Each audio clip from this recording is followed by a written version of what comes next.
জীবনে ১ম বার নিজে মাটি কোপাইয়ে তারপরে এই বেগুন গাছগুলো লাগাইছি।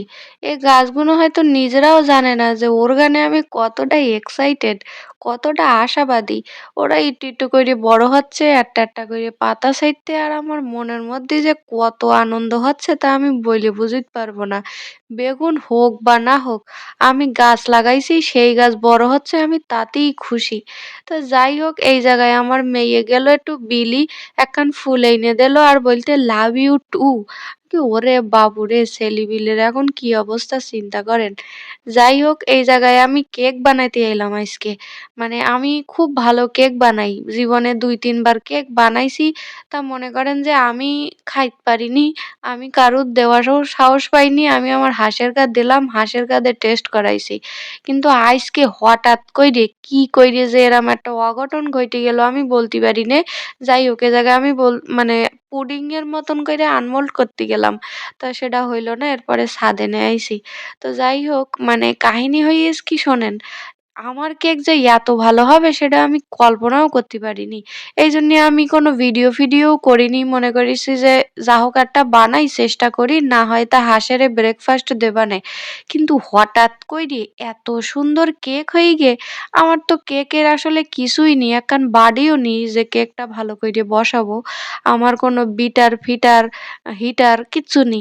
যাই হোক চুলোয় আমি একদম নিজে ডিমের ফোম ঘুইটে, ঘুইটে বানাইয়ে এই কেকটা বানাইছি। এত সুন্দর পারফেক্ট কেক হইছে আর খাতি এত মজা। মনে হচ্ছে মুখে দিলে পরে একদম মিলই যাচ্ছে। তো যাই হোক সকাল, সকাল মনটা তো একদম হ্যাপি, হ্যাপি হয়ে গেছে। এবার আমি যাচ্ছি নিচে কারণ মেয়ে ডাকাডাকি করতে ওর দাদু নাই এই বিষ দেওয়ার মেশিন নিয়ে মানে আমার নানার বাড়ি যাবে। মানে আব্বুর শ্বশুর বাড়ি যাবে। নানার বাড়ির যে আম গাছগুলো আছে সেই গাছগুলোর বিষ দেবে। এইজন্যে হচ্ছে এই মেশিনটা একটু ট্রায়াল দিয়ে দেখলো আমার ধইনেপাতার ক্ষেতের ওপরে। এবার হচ্ছে আব্বু রেডি হয়ে যাচ্ছে। মেইয়ের নিয়ে চলে যাচ্ছে আব্বুর শ্বশুর বাড়ি। আমার মেয়ে তো বিরাট খুশি। ও সামিয়া হলে আর ওর দুনিয়ার কিচ্ছু লাগে না। বাপ, মা, দাদা, দাদি কারুর লাগে না। ও সামিয়ার বাড়ি যাচ্ছে এতেই ও ভীষণ খুশি। যদিও এখন মেয়েটার পরীক্ষা চলতে মনটা চাচ্ছিল না যে আমি দেই।